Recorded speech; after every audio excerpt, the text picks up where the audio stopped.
Bonjour, Président Fi. Bonjour.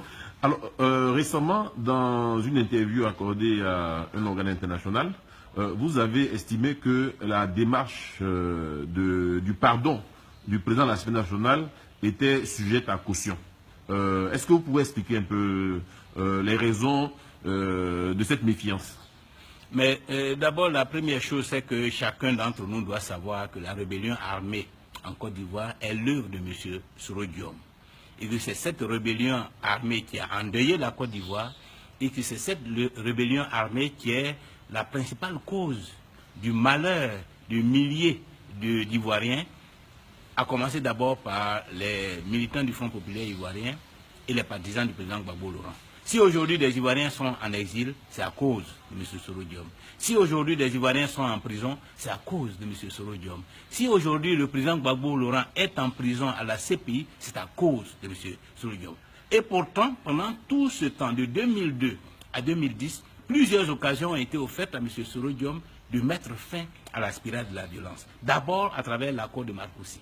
Ensuite, à travers l'accord politique de Ouaga, qui a permis à M. Soro Diom de devenir président, disons, Premier ministre de la République de Côte d'Ivoire, grâce au président Laurent Gbagbo, avec la caution du président Laurent Gbagbo, avec l'espoir que cette position va lui permettre de mettre fin à la violence, à la guerre, de restaurer l'unité du pays, de restaurer la démocratie et de permettre au pays d'aller à des élections apaisées. Malheureusement, M. Soro Diom a utilisé ce poste pour conduire à la crise post-électorale de 2010-2011 et à la déportation du président Laurent Gbagbo à la CPI. Donc aujourd'hui, nous avons de légitimes raisons de ne pas faire confiance à M.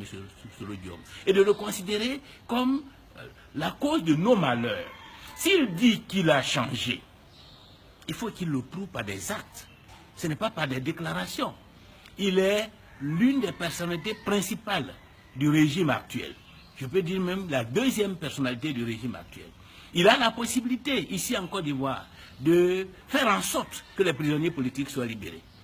Il a la possibilité de faire en sorte que tous les cas du Front populaire ivoirien et de l'ex-majorité présidentielle qui ont leurs comptes gelés, que ces comptes soient dégélés. Je crois que c'est le minimum.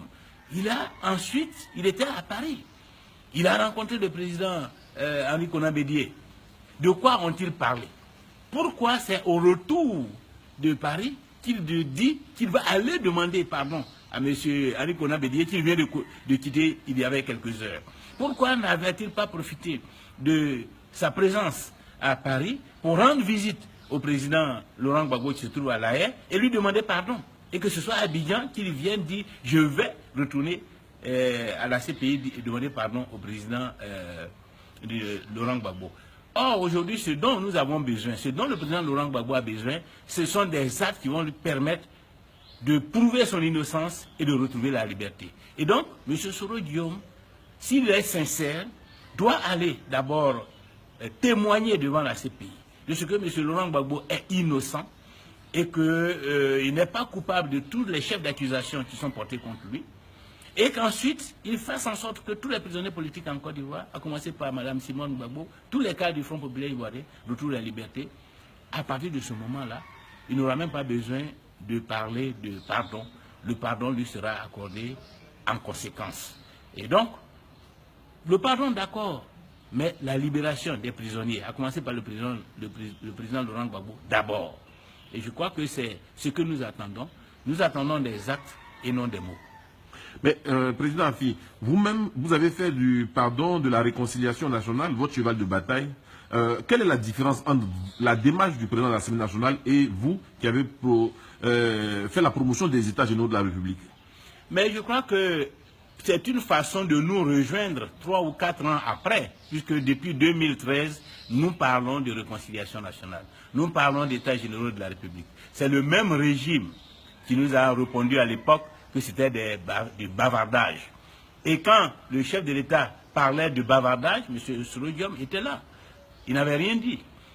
Donc c'est dire qu'ils nous rejoignent, mais il ne faut pas qu'ils nous rejoignent dans les déclarations. Parce que eux, ils ont le pouvoir politique. Ce sont eux qui sont les responsables des emprisonnements. Ce sont eux qui sont les responsables de l'exil. Donc ils ont le pouvoir politique de poser des actes pour mettre fin à ces situations. Nous avons le pouvoir de dire, le pouvoir de réclamer, mais eux, ils ont le pouvoir de décider. Et donc nous ne voulons pas qu'ils se mettent à notre place et qu'ils parlent comme nous, comme s'ils étaient dans l'opposition, mais qu'ils parlent comme des responsables au pouvoir, c'est-à-dire qu'ils posent des actes pour traduire en actes concrets la volonté qu'ils souhaitent bien exprimer. Alors, Président, beaucoup de nos compatriotes n'ont pas compris ce qu'étaient vraiment les États généraux de la République. Est-ce qu'aujourd'hui, en quelques mots, vous pouvez dire en quoi les États généraux de la République peuvent réconcilier les Ivoiriens? Mais les États généraux de la République, c'est d'abord la décrispation de l'environnement politique, à travers le dialogue politique. Les États généraux de la République comportent, le processus de réconciliation nationale que nous proposons comporte deux volets. Un premier volet, dialogue politique. Pour nous, le dialogue politique doit viser à décrisper l'environnement sociopolitique en Côte d'Ivoire, à travers la libération des prisonniers politiques, le retour sécurisé des exilés, la libération de tous les comptes qui sont bloqués, la libération de toutes les maisons, de tous les pro-Gbagbo qui sont et qui étaient occupés par des partisans du régime. C'est-à-dire des actes qui vont apaiser les cœurs, des actes qui vont mettre les uns et les autres en confiance. Et une fois qu'on a procédé à cela à travers le dialogue politique, alors on convoque les États généraux de la République. C'est-à-dire tous les acteurs majeurs de la crise. Le président Laurent Gbagbo, le président Henri Konan Bédié, le président Alassane Ouattara et tous les autres acteurs majeurs. Et les représentants de toutes les entités, les confessions religieuses, les partis politiques, les jeunes, les femmes, les grands corps de l'État, les organisations patronales, les syndicats, c'est-à-dire tous ceux qui représentent, on les convoque dans un dialogue national inclusif. C'est ce que nous appelons les États généraux. Et ces États généraux auraient pour fonction principale de faire le diagnostic de la situation en Côte d'Ivoire. Pourquoi tous ces affrontements depuis presque une vingtaine d'années? Qu'est-ce qui divise les Ivoiriens? Donc d'identifier les causes de nos divisions, d'identifier les victimes de nos affrontements, sans tendance politique, sans tenir compte des tendances politiques, de façon inclusive, de façon impartiale. Et ensuite, de dédommager toutes ces victimes. D'accorder le pardon à travers le dialogue à ceux qui méritent le pardon. Et la compassion à ceux qui ont droit à la compassion de l'État. Et ensuite, une fois qu'on a apaisé, qu'on a réconcilié les gens, prendre des mesures, c'est-à-dire regarder qu'est-ce qui doit changer dans l'organisation de l'État du Côte d'Ivoire, dans les lois de la République, de manière à ce que tout le monde se sente à l'aise, de manière à ce que la démocratie soit une réalité, que les libertés soient défendues. Donc, réforme législative, réforme de la Constitution. Tout ce qui est conflictuel dans la Constitution, de façon consensuelle, nous procédons au nettoyage de la Constitution. De façon consensuelle, nous mettons en place une commission électorale indépendante. De façon consensuelle, nous voyons comment organiser le développement économique et social. Quelle place donner aux régions, à la décentralisation, de manière à ce que toutes les régions profitent de façon équitable des fruits de la croissance. Que les jeunes, les femmes profitent aussi des fruits de la croissance. Donc c'est un débat général pour refonder l'État de Côte d'Ivoire, de manière à ce qu'à la fin de ce processus, chacun se sente à l'aise dans un pays réconcilié, dans un pays apaisé, dans un pays où les libertés sont défendues, dans un pays où l'on peut s'exprimer librement, dans un pays où on peut appartenir au parti qu'on veut, dans un pays où le tribalisme est banni, et où le régionalisme est banni, où les considérations religieuses ne sont pas des éléments qui déterminent les positionnements politiques des uns et des autres. C'est vraiment ce travail de refondation de la Côte d'Ivoire qui devrait être opéré à travers le processus de réconciliation nationale et en particulier à travers les États généraux de la République. Président, la Côte d'Ivoire organise les Jeux de la francophonie. N'êtes-vous pas gêné que votre pays reçoive 4000 athlètes et que les stades soient vides? Mais nous sommes gênés et nous l'avons dit à la secrétaire générale de l'EIF avant même le début de ces Jeux, pour lui dire que ces Jeux qu'elle envisage d'organiser vont se dérouler dans un pays divisé, dans un pays meurtri, dans un pays où les populations sont désillusionnées et sont déçues et on ne prenne pas part à tout ce que l'État de Côte d'Ivoire, le gouvernement de Côte d'Ivoire organise. Nous l'avons dit. Donc nous ne sommes pas surpris du résultat final. Nous ne sommes pas surpris de voir que ces jeux, que l'ouverture même a été un fiasco total et que les stades sont vides. C'est le témoignage de la crise dans laquelle le pays reste enlisé. Et je crois que cela devrait interpeller les pouvoirs publics, le chef de l'État et son gouvernement, pour comprendre qu'en définitive, ils ont voulu ruser avec la réconciliation nationale, mais la division les rattrape et l'échec de leur politique, là, aujourd'hui, est patente et exposé à la face du monde entier. Donc il faut changer de politique.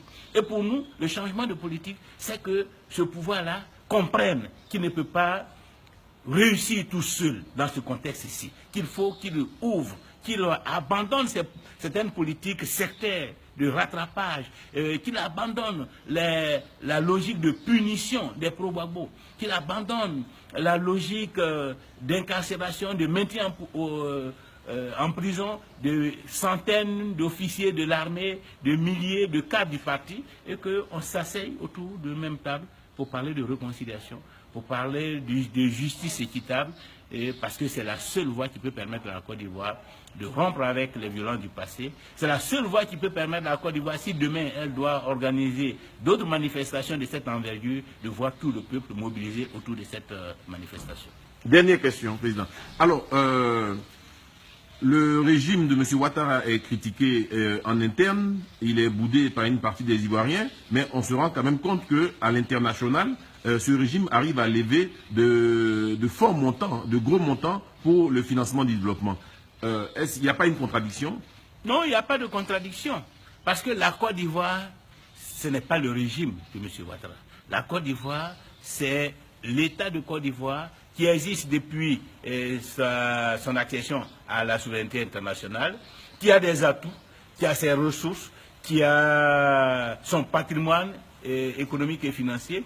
Et c'est cela qui fait la confiance. Donc, au-delà des régimes qui passent, ceux qui investissent sur la Côte d'Ivoire savent que dans tous les cas, ils pourront rentrer dans leur fonds. Si ce régime-là n'est pas à la hauteur des défis et qu'il est balayé demain, ceux qui seront là pourront utiliser le patrimoine, les potentialités économiques pour rembourser les dettes qui sont en train d'être contractées à tour de bras. Donc c'est parce que les gens font confiance à la Côte d'Ivoire en tant qu'État qui dispose d'un potentiel économique et social, de ressources humaines, de cadres bien formés. C'est parce que les gens font confiance en l'État qu'il accorde ces crédits. Ce n'est pas uniquement parce qu'un gouvernement s'est présenté devant les bailleurs de fonds. Nous-mêmes, lorsque nous sommes arrivés, assez rapidement, la communauté internationale nous a fait confiance. Nous avons repris la coopération qui a été bloquée du temps de M. Bédier avec la communauté internationale et en très peu de temps,